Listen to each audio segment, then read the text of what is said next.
everybody, so new review for you guys today. We're talking about the latest Dreamworks animated film, Abominable.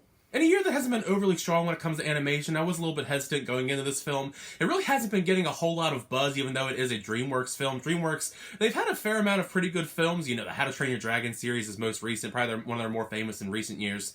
But there just isn't that kind of buzz, maybe because it's not that level of How to Train Your Dragon, so Dreamworks isn't really trying too hard to push it out. But from the one trailer I did see as an animation fan, it looked like it could be a fun time, so fortunately there was a screening this morning and I just checked it out. The story for Abominable centers around a character named Yi who stumbles upon a magical yeti that she calls Everest, who is being hunted by a wealthy businessman, but with her and her family's help, they must return him to his family. Something that I thought was really cool is the actual locations of the film, because they're very diverse, because you got this city in China to these gorgeous hills and mountain areas. The film is very visually appealing from a technical standpoint. I always feel like the style for DreamWorks films is very unique. Of course, the comparisons to the Yeti Everest are going to be very evident when it comes to how much he looks like Toothless from How to Train Your Dragon when it comes to his facial features. But I can't deny that the Yeti Everest is really adorable. You grow to love him more and more as the adventure goes on. He actually connects more with the little boy character than Yi at some point, which is kind of interesting. It makes sense though, because the Yeti is actually supposed to be a child itself and he's a younger child, so they kind of bond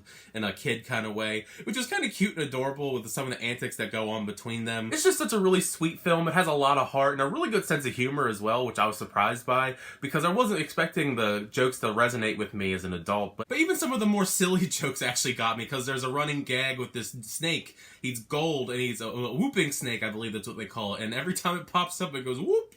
And there's a couple gags throughout the movie where it actually got me. I guess maybe, I don't know if it was maybe because I was lack of sleep, because it was a really early morning screening, but they actually did make me laugh out loud a couple times. Also, Everest has these magical powers that aren't clearly explained at all. They're pretty cool. It actually comes off as a big surprise when he first starts showing them off. But other than like that first scene or two of him using them, they only just come in handy when it comes to the overly convenient sticky situation type of things.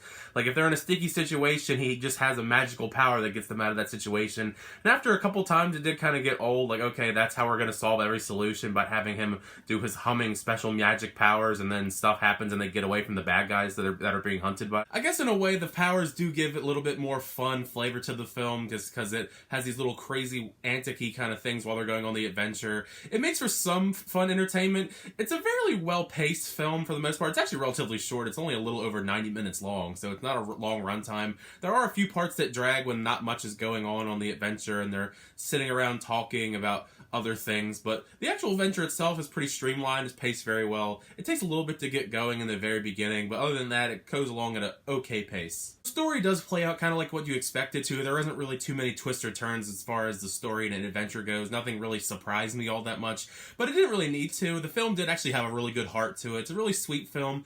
It's a film I think that kids and adults can enjoy together and get some type of message out of its storyline. So I definitely recommend you go check this out. It's definitely a pretty good animated film that's come out this year. There's been a couple good gems of animation this year, and I think this is definitely in that category. But now that you've heard my thoughts on Abominable, let me know in the comment section down below. What did you think of the film when you see it? Did you like it? Did you not like it? Also, what is your favorite DreamWorks film? I mean, there's a very wide array of different DreamWorks films, because they got the Shrek films, the Kung Fu Panda, Troll, and obviously How to Train Your Dragon. The list is endless. There's a fair amount of ones to choose from, but I'm sure everyone has a very different answer. So make sure you leave a comment below. Let's get a discussion going. You know, I talk about all things movies here. But also, thank you so much for checking out that review for Abominable. If you enjoyed it, make sure you give it a like. Hit that subscribe button if you want to keep up with my reviews, trailer reactions, unboxings, and more. But until the next time, I'll see you guys later.